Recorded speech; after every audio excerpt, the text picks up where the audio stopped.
गौतमोद्वेगहर्तारं कावेरी करपूजितं शेषशायिनमीशानं ಶ್ರೀರಂಗೇ ವಹಂ ಶ್ರಯೇ. ಶ್ರೀರಂಗಪಟ್ಟಣದ ಪ್ರಧಾನ ದೇವತೆಯಾದಂಥ ರಂಗನಾಥ ಸ್ವಾಮಿಯಲ್ಲಿ ನಮಸ್ಕರಿಸಿ, ಕ್ಷೇತ್ರ ದೇವತೆ ನಿಮಿಷಾಂಬಾದೇವಿಯಲ್ಲಿ ನಮಸ್ಕರಿಸಿ, ಇಂದಿನ ಕಾರ್ಯಕ್ರಮದ ಪ್ರಧಾನ ದೇವತೆಯಾದಂಥ ಮೂಡಲಬಾಗಿಲ ಆಂಜನೇಯ ಸ್ವಾಮಿಯ ಪಾದಾರವಿಂದದಲ್ಲಿ ನಮಸ್ಕಾರ ಮಾಡಿ ನನ್ನ ಎರಡು ಮಾತುಗಳನ್ನ ಆಶೀರ್ವಚನ ಮೂಲಕ ನಿಮಗೆಲ್ಲ ತಿಳಿಸ್ತಾ ಇದ್ದೀನಿ.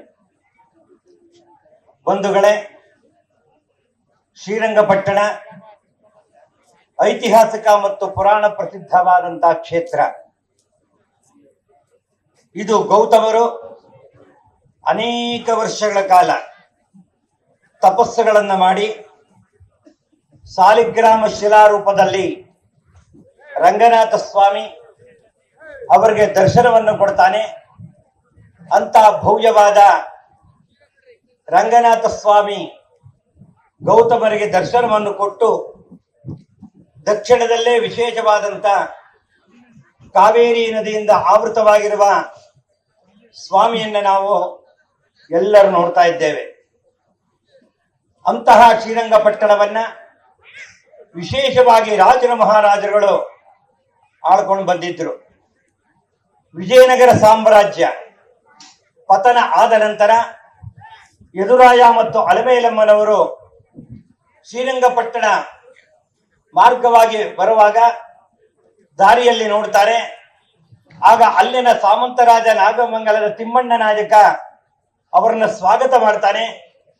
ನೀವು ವಿಜಯನಗರ ಸಾಮ್ರಾಜ್ಯದವರು, ದೊರೆಗಳಾಗಿದ್ದವರು, ದಯವಿಟ್ಟು ಅವರಿಗೆ ಸ್ವಾಗತಪೂರ್ವಕವಾಗಿ ಕರ್ಕೊಂಡ್ಬಂದು ಶ್ರೀರಂಗಪಟ್ಟಣದ ಸಂಪೂರ್ಣ ಜವಾಬ್ದಾರಿಯನ್ನ ಅವರೊಂದು ಯದುರಾಯ ಮತ್ತು ಅಲಮೇಲಮ್ಮರಾಯರವರಿಗೆ ಸಂಪೂರ್ಣವಾಗಿ ವಹಿಸಿಕೊಡ್ತಾರೆ.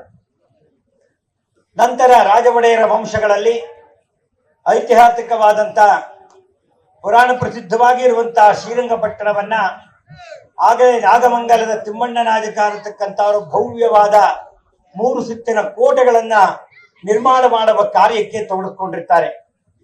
ಇದು ಬಹಳ ಸುಂದರವಾಗಿದೆ. ಈ ಜಾಗದಲ್ಲಿದ್ದರೆ ವಿಶೇಷವಾಗಿ ನಾವೆಲ್ಲರನ್ನು ಸಹಿತ ಇದರಲ್ಲಿ ರಕ್ಷಣೆ ಮಾಡಬಹುದು ಅನ್ನತಕ್ಕಂಥ ಯೋಚನೆ ಮಾಡಿ 8 ದಿಕ್ಕುಗಳಲ್ಲಿ 8 ಆಂಜನೇಯನನ್ನ ಸ್ಥಾಪನೆ ಮಾಡ್ತಾರೆ. ಯಾವುದೇ ಒಂದು ರಾಜ್ಯ ಸ್ಥಾಪನೆ ಮಾಡಬೇಕಾದ್ರೆ ರಾಜರು ಮಹಾರಾಜಗಳು, ನೀವು ಬನವಾಸಿನ ಕ್ಷೇತ್ರವನ್ನ ನೀವು ನೋಡಿರ್ಬೋದು, ಕನ್ನಡದ ರಾಜಧಾನಿ ಪ್ರಪ್ರಥಮವಾಗಿತ್ತು. 8 ದಿಕ್ಕುಗಳಲ್ಲಿ ಅಲ್ಲಿ ಅಷ್ಟ ದಿಕ್ಪಾಲಕರನ್ನ ನೀವು ನೋಡಬಹುದು.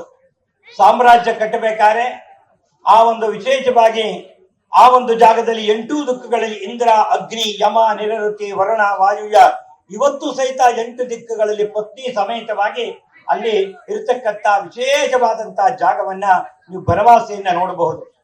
ಮಯೂರವರ್ಮ ವಿಶೇಷವಾದಂತಹ ಸಾಮ್ರಾಜ್ಯ ಸ್ಥಾಪನೆಯನ್ನು ಮಾಡಿಸಿ ಚಂದ್ರಗುಪ್ತ ಮೌರ್ಯನಿಗೆ ಆಶೀರ್ವಾದವನ್ನು ಮಾಡುವಂತಹ ಕಾರ್ಯಕ್ರಮದಲ್ಲಿ ಅದು ಭವ್ಯವಾಗಿ ನಡೆದಿರುತ್ತೆ. ಅದೇ ರೀತಿ ಆಗಿನ ಕಾಲದಲ್ಲಿ ಶ್ರೀರಂಗಪಟ್ಟಣದಲ್ಲಿ 8 ದಿಕ್ಕುಗಳಲ್ಲಿ 8 ಆಂಜನೇಯ, 8 ಗಣಪತಿಗಳನ್ನ ಪ್ರತಿಷ್ಠಾಪನೆ ರಾಜರು ರಾಜಧಾನಿ ಕಟ್ಟಬೇಕಾದ್ರೆ ಮಾಡಿರ್ತಾರೆ. ಮೊದಲನೇ ಅಣಿಮ, ಮಹಿಮ, ಗರಿಮ, ಲಗಿಮ, ಪ್ರಾಪ್ತಿ, ಪ್ರಾಕಾಮ್ಯ, ಈಶಕ್ತ ಅಂತೇಳಿ ಹೇಗೆ ಅಷ್ಟಸಿದ್ಧಿಗಳಿದೆಯೋ ಆಗ ಅಷ್ಟ ದಿಗ್ಗಜಗಳು ಅಂತ 8 ದಿಕ್ಕಿನಲ್ಲಿ 8 ಗಣಪತಿಗಳನ್ನ ಪ್ರತಿಷ್ಠಾಪನೆ ಮಾಡ್ತಾರೆ.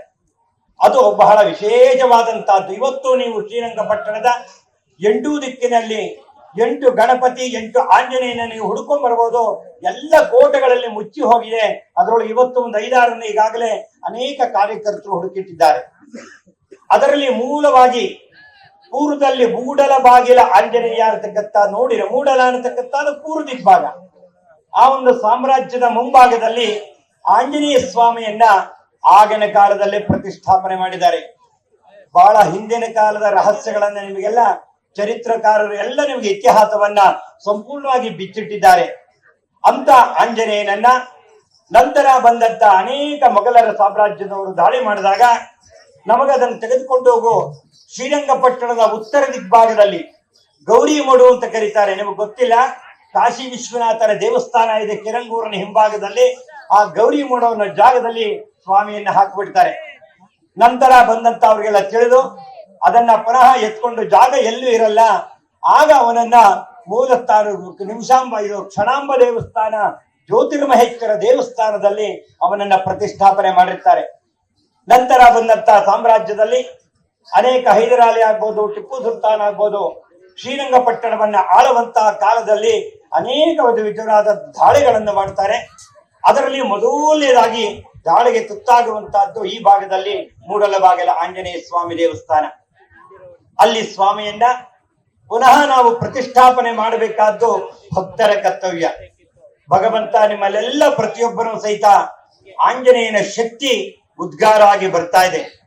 ಪ್ರತಿ ವರ್ಷ ಹೆಚ್ಚಿನ ಸಂಖ್ಯೆಯಲ್ಲಿ ನೀವೆಲ್ಲ ಮಾಲಾಧಾರಿಗಳಾಗಿ ದೀಕ್ಷೆಯನ್ನು ತೆಗೆದುಕೊಂಡು ಬಂದು ಸ್ವಾಮಿಯನ್ನ ಸ್ವಸ್ಥಾನ ಇಡುವಂತ ನಮ್ಮ ಆಯೋಜಕರು ಏನು ಹೇಳ್ತಾರೆ ಆ ರೀತಿ ಕಾರ್ಯಕ್ರಮದಲ್ಲಿ ನೀವೆಲ್ಲ ಪಾಲ್ಗೊಳ್ಬೇಕು. ಈಗಾಗಲೇ ಸರ್ಕಾರದಲ್ಲಿ ಅನೇಕ ವಿಧವಾದಂತ ನಮ್ಮ ಕೈ ತಪ್ಪೋದಂತ ಅಯೋಧ್ಯ ಇವತ್ತಾಗಲೇ ನಮಗೆ ವಾಪಸ್ ಬಂದಿದೆ. ನಂತರ ಬರತಕ್ಕಂತಹದ್ದೇ ಮಥುರಾ, ವಾರಣಾಸಿ, 4ನೇದು ಶ್ರೀರಂಗಪಟ್ಟಣ ಅಂತ ಹೇಳ್ತಾ ಇದ್ದೀವಿ. ನಮ್ಮಲ್ಲಿ ವಿಶೇಷವಾಗಿ ನಾನು ಅಯೋಧ್ಯ, ಕಾಶಿ, ಮಥುರಾ, ಶ್ರೀರಂಗಪಟ್ಟಣ ಇದನ್ನ ನಾವು ಸಂಧಾನದ ಮೂಲಕವಾಗಿ ಮಾಡಬೇಕು ಅಂತ ಹೋರಾಟ ಮಾಡ್ತಿದ್ವಿ. ಸಂಧಾನ ಆದ್ರೂ ಚಿಂತೆ ಇಲ್ಲ. ಯಾವ ರೀತಿ ನಮಗಾಗಲೇ ಆಯೋಜಕರು ಚಂದನ್ ಹೇಳದಂತೆ ಯಾವುದೇ ಒಂದು ತೊಂದರೆ ಇಲ್ಲದಂತೆ ಅವರಿಗೆ ನಮಗೆ ಬಿಟ್ಕೊಟ್ಟು ಸ್ವಸ್ಥಾನದಲ್ಲಿ ಪರಮೇಶ್ವರ ನಮ್ಮನ್ನ ಆಂಜನೇಯ ಮೂಡಲಬಾಗಿಲ ಆಂಜನೇಯನನ್ನ ನಾವೆಲ್ಲ ಪ್ರತಿಷ್ಠಾಪನೆ ಮಾಡಬೇಕಾದ್ದು ನಮ್ಮೆಲ್ಲರ ಸಂಕಲ್ಪ ಅಂತ ನಾವೆಲ್ಲ ಹೇಳ್ತಾ ಇದ್ದೀವಿ. ಜನ ಕಮ್ಮಿ ಇದ್ದಾರೆ ಅಂತ ಭಾವಿಸ್ಬೇಡಿ. ಎಲ್ಲರೂ ನೋಡಿದ್ರೆ ಅನ್ಕೋತಾ ಇರ್ತಾರೆ ಜನ ಕಮ್ಮಿ ಇದ್ದಾರೆ ಅಂತೆ. ಸಾವಿರಾರು ಸರ್ವೆ ಮರ ಇರೋ ಬದಲು 10 ನಮಗೆ ಬೇಕಾದಂತ ತೆಂಗಿನ ಮರ ಇದ್ರೆ ವಾಸಿ. ಆದ್ರಿಂದ ಜನ ಕಮ್ಮಿ ಇರಬಹುದು. ಆ ತೆಂಗಿನ ಮರದಲ್ಲಿರ್ತ ಎಳ್ನೀರುಗಳು ಹೇಗೆ ನಮಗೆ ಶಕ್ತಿಯನ್ನು ಕೊಡುತ್ತೆ ಆ ರೀತಿ ನಾವು ಇವತ್ತಿನ ದಿನ ವಿಶೇಷವಾದಂತಹ ದಿನಗಳು. ಈ ದಿನಗಳಲ್ಲಿ ನಿಮಗೆ ಮಾಸಾನಾಂ ಮಾರ್ಗಶೀರ್ಷೋಸ್ಮಿ ಅಂತ ಕರೀತಾರೆ. ಇದು ಮಾರ್ಗಶಿರ ಮಾಸ. ಅನೇಕ ಜಯಂತಿಗಳು ಬರ್ತವೆ. ಹೇಗೆ ಚೈತ್ರ ಮಾಸದಲ್ಲಿ ಜಯಂತಿ ಬರುತ್ತೋ ಈಗ ಹನುಮ ಜಯಂತಿ, ದತ್ತ ಜಯಂತಿ, ಗೀತಾ ಜಯಂತಿ, ಶ್ರೀಕೃಷ್ಣ ಪರಮಾತ್ಮ ಗೀತ ಉಪದೇಶವನ್ನು ಮಾಡಿದಂತ 8 ದಿನಗಳಿದು ಪರಮ ಪವಿತ್ರವಾದಂತಹದ್ದು ಹನುಮದ್ ವ್ರತ ಅಂತ ಮಾಡ್ತಾ ಇದೀವಿ ನಾವೆಲ್ಲ. ಯಾಕೆ ಅಂದ್ರೆ ನಾವು ಉಪದೇಶ ಮಾಡೋಣ. ಶ್ರೀಕೃಷ್ಣ ಪರಮಾತ್ಮ ಹೇಗೆ ಅರ್ಜುನನಿಗೆ ಉಪದೇಶ ಕೊಟ್ಟ ಹಾಗೆ ನಮ್ಮ ವಿರೋಧಿಗಳು ಯಾರಿದ್ದಾರೆ ಅವರಿಗೆಲ್ಲ ಸ್ನೇಹಿತ ಪೂರ್ವಕವಾಗಿ ಉಪದೇಶ ಮಾಡುವಂತ ಮಾಸದಲ್ಲೇ ನಾವು ಅವರಿಗೆ ಹಿತವಚನ ಹೇಳುವಂತಹ ಕೆಲಸವನ್ನು ಮಾಡೋಣ.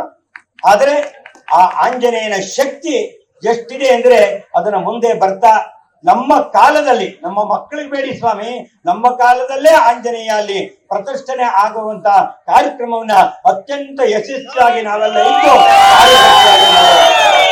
ಅಂತ ಒಂದು ದಿನ ಹತ್ರ ಬರ್ತಾ ಇದೆ.